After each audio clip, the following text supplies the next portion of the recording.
They said, in all things, we give thanks.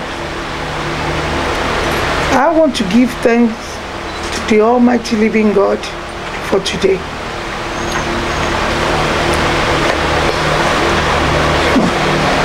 I've been receiving awards from presidents, so many people in this world.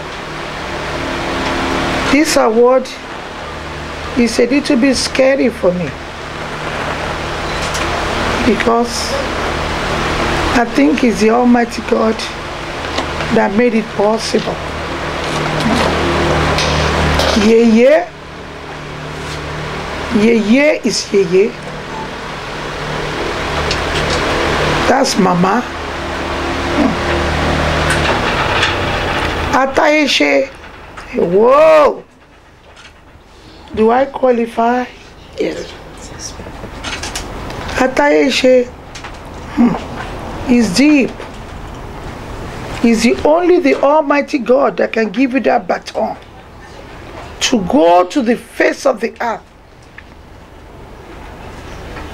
and revamp that Aye Mojuba. I pray Omoluabi. Whoa, that's deep.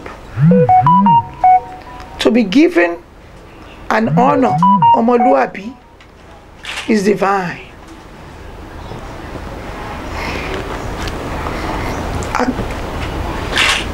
Yeye Atayese Omoluabi Oodua. Hey!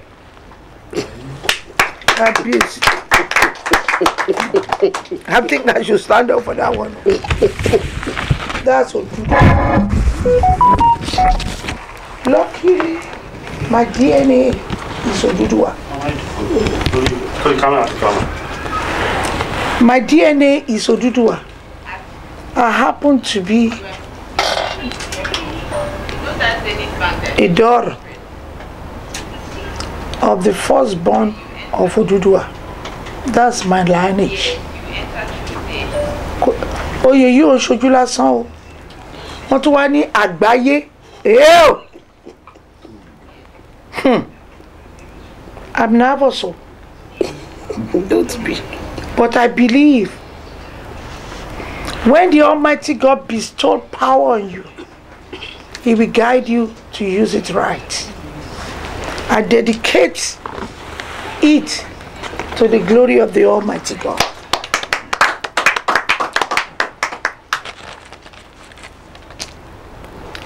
You know what really made me happy? That's my mentor. That's my father. That's my brother. That's my leader. That's my hero. It's a package. When he said Egbe kini iwa emi lokan, I want every living soul looking at me to say to themselves right now, emi lokan. Let's forget about political differences. In any election, there must be opposition. Apemora ni o. Tèmi dire, tèmi lokan o. Ó ti kọ bàbá mi, ó dẹ̀ ti kọ tani, ó ti pè mí náà o. From today, history has been made. On the 1st of May, by the special grace of God, Agbaiye.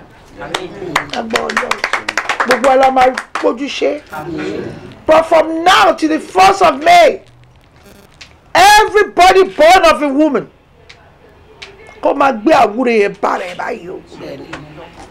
forget about your political differences. It's over. And your love fell alone. God chooses who He wants.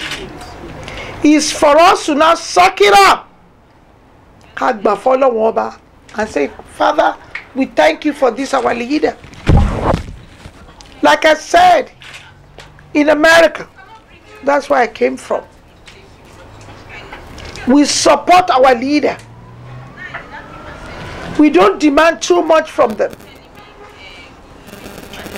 Every private sector should say to themselves, Emilo come. This government is our government. I think democracy is alive. Yes. Democracy is the government of the people, for the people. I mean, government of the people, by the people, for the people. Is our government. Yes. Whether we voted for you or not, somebody in our compound voted for him. Somebody in our family voted for him. Automatically is our president. As a mother, as a leader, I'm on my knees today. If you want me to kneel down for everybody. It's over. Let's suck it up and knock it out. And let's wait for the next 100 days. Because I happen to know my brother. All the young adults in this country, consider yourself lucky. Emiloko. All the women, consider yourself blessed. Àwọn abiyamọ òde ọ̀run. Emiloko. Ó kàn mí nítorí ọkọ wa. Ó kàn mí nítorí àwọn ọmọ wa. Ṣé ti rí róòlù obìnrin? All the women, we have to support our first lady, ìyá wa. The first lady of Nigeria, Senator. Mama, gbogbo àwọn obìnrin wà lẹ́yìn yín. Ẹ kú oríire ìyá mi. Ó ti kàn yín o ìyá mi. Ẹ dẹ̀ pọ́n gbogbo wa pẹ́ lágbára Ọlọ́run. Àṣẹ. I love you all and God bless you. Amen. Thank you. Thank you, Mama, for accepting to get to collect the award and grace the occasion. God bless you, ma. And we pray more wisdom, greater strength, even for your brother Asiwaju and for you. Amen. For every one of us. Amen. We pray a better country, Nigeria. Amen. We pray a better party, APC. Amen. And we pray a greater Nigeria. Amen. Thank you, ma. Thank you, thank you, ma. We thank God. Ẹgbẹ́ kìíní wa ó ti kàn mí. Three gbosa for mama. Gbosa, gbosa, gbosa. Mama, mama, Olúwa dá mama sí fún wa. Mama, mama, Olúwa dá mama sí fún wa. Mama, Olúwa dára tó mọ iyì ọmọ. Mama ra tó òfin wá ṣeré. Mama ra tó mọ iyì ọmọ. Ó mọ àníwá o. Mama ra tó mọ iyì ọmọ. Táyé ṣe màmá wa o. Mama ra tó mọ iyì ọmọ. Màmá kan o. Mama ra tó mọ iyì ọmọ. Ní sáà yìí a wà lọ́dọ̀ màmá wa, arẹwà obìnrin, ọ̀kín láwùjọ àwọn ẹyẹ. Ẹni tí Elédùmarè ṣàlẹ́ṣà, ẹni tá a dé ládé ọlá, ládé ògo, ládé ẹwà. Ẹni tá a ní kó wáyé kó wá táyé ṣe, ẹni tá a ní kó wáyé kó wá ṣe ọwọ́ gbogbo aráyé lóore. Ẹni tá a ṣàlẹ́ṣà wá sáyé pé ayé tó ń lọ yìí wá dáni lọ́lá, wá ṣe ní lógo. Àdúpẹ́ fún Elédùmarè tó dá yín wá sáyé, tó ṣàyín lẹ́ṣà, tó ní kẹ́ ẹ mọṣẹ́ rere ṣe, tó fi ṣẹ́ rere rán yín sáyé, tó wá ní kẹ́ ẹ gbáyé kẹ́ ẹ ṣe rere, tó ní kẹ́ ẹ lọ́lá kẹ́ ẹ lówó, kẹ́ ẹ dolókìkí káàkiri gbogbo àgbáyé. Ọba la wárí fún o, tó tò rẹ ọba, àkíọ àkíọ. Mo wà ní ààfin màmá wa ọbabìnrin Amina Temitope Ajayi, tí gbogbo èèyàn mọ̀ sí Mama Diaspora. Ìyẹn ni pé obìnrin kan láàrin ẹgbẹgbẹ̀rún obìnrin tó ti lọ síwá tó lọ sẹ́yìn tó lọ sọ́tún tó lọ sẹ́sẹ̀ bẹ́ẹ̀ bá wò wọ́n ẹ rí i pé ń ṣe ni wọ́n dàbí òjòló ọ̀dọ́ jòjòló àwọ̀ wọn tuntun bó ṣe ń dà nítorí pé wọ́n mọṣẹ́ rere wọ́n ń ṣiṣẹ́ rere ni bí èèyàn bá mọṣẹ́ rere bí ò bá ṣiṣẹ́ rere àwọ̀ ẹ̀ láti mọ̀ adúpẹ́ fẹ́lẹ́dùà tó fi ṣe rere ràn yín sáyé Yorùbá bọ̀ wọ́n ní ẹnu ọlọ́fà láti ń gbọ́mọ ta orúkọ yín lẹ́kùnrẹ́rẹ́. Royal Highness Queen Mother Amina Temitope Ajayi, Justice of Peace Mama Diaspora. Wọ́n ní Justice of Peace ìyẹn ni pé JP tá a mọ̀ sí apẹ̀tù sí gbogbo nǹkan àdàbà ètù gbogbo nǹkan tó bá ti ń le ibi tí màmá wa bá ti wọ̀ ó ní ilé tí ó wọ̀ ó di ilé owó ọ̀nà tí orin ti dáná la àpótí tó fi jókòó ó ti dà kúnlẹ̀ bọ̀ torí gùnrùn mọ́ àgànyìn ádámù òrìṣà kábíyèsí màmá mo kì yín ọmọ ìlú wo ni yín ní pàtó ní ìṣẹ́jú kan. Ìsàlẹ̀ Èkó ọmọ ṣẹ́rí ìran mi ló ń gbajúmọ̀ àdìmú òrìṣà ìran mi bàbá mi jẹ ní làbà. Làbà ẹkùn ojú iná ẹkùn ẹ̀rù iná ẹkùn kábíyèsí a ti rí wọn pé tapátìyẹ́ báyìí ni wọ́n fi fìdí rẹ̀mù kalẹ̀ sípínlẹ̀ Èkó ní ṣókí torí àkókò wa ẹ bá mi sọ díẹ̀ nígbà tí ẹ sọ díẹ̀ lórí ààrẹ tó jẹ́ ẹ̀gbọ́n yín bí ẹ ti ṣàlàyé fún wa ní ti olóyìnbó ṣùgbọ́n káwọn ìyá wa tí wọ́n jẹ́ middle class káwọn náà lè mọ̀ nípa ẹ sọ fún wa ìrètí wa àti ìfọ̀kànbalẹ̀ pé tí ààrẹ bá wọlé ìyẹn Aṣíwájú Bọ́lá Ahmed tá a ti yàn gẹ́gẹ́ bí ààrẹ tí Ọlọ́run dẹ̀ ti gbé dépò wọ́n ní ẹnu ẹni la fi ń kọ méje ẹnu ẹni la sì fi ń pe tèmi tire bàbá ti sọ pé mi ló kàn ó dẹ̀ ti kàn wọ́n àṣẹ Èdùmàrè dẹ̀ ti lù ẹ jẹ́ káwọn ènìyàn wá gbọ́ kí ni ká máa retí látọ̀dọ̀ ààrẹ. Òde ọ̀run ló ti yan ààrẹ o kò ń ṣojú lásán o mo nígbẹ́kẹ̀lé pé àwọn bàbá wa tó ti lọ tọ́ọ̀rí ṣe bàbá wo lóyè Awólọ́wọ̀ wọn ò rí ṣe bàbá wa Abíọ́lá wọn ò rí ṣe wọ́n wá gbé fún ààrẹ wa Bọ́lá Tinubu kò ń ṣojú lásán o ṣe rí àyájọ́ tí bọ̀dá mi sọ́ngbà yẹn ẹgbẹ́ kìíní ìwá èmi ló kàn irú àwọn abáyé mọ mí nìyẹn ṣẹlẹ̀ wá ìyá mi àbí bá tù wọ́n gàjì ọ̀run rẹ o wọ́n sùn o káì ó gbà nǹkan ẹ̀ fọmọ ẹ̀ abiyamọ òdi ọ̀run ṣe wá ni mo á fẹ́ kólúkàkú lọ fọkàn balẹ̀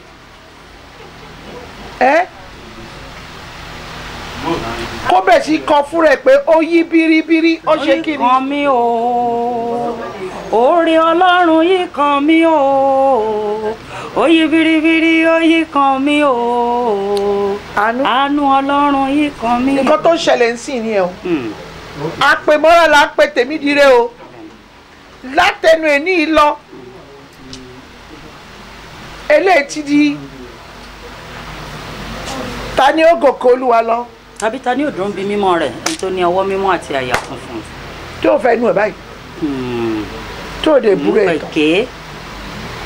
ẹni Ọlọ́run fẹ́ lọ́lọ́run yàn. ẹni tó dẹ̀yàn ló ṣe lógo.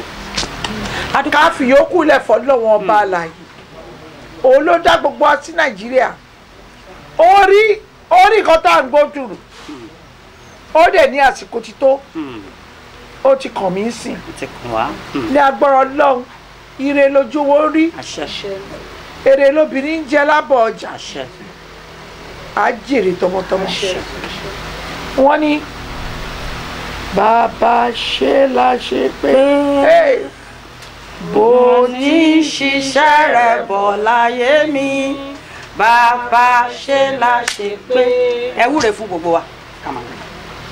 ní agbára Ọlọ́run alààyè ní agbára Ọlọ́run alààyè ní agbára Ọlọ́run alààyè Olúwa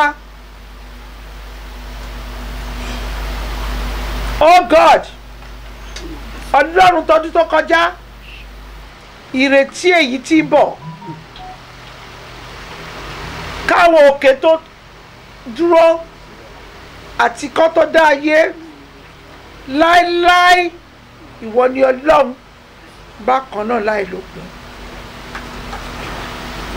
Ọlọ́run tó dá ayé àtọ̀run tó dá wa sórílẹ̀ alààyè tó ní ilẹ̀ Nàìjíríà ló ti máa dá wa ló ti máa bí wa only before you were born I know you ó ti mọ̀ wá kó tó bí wa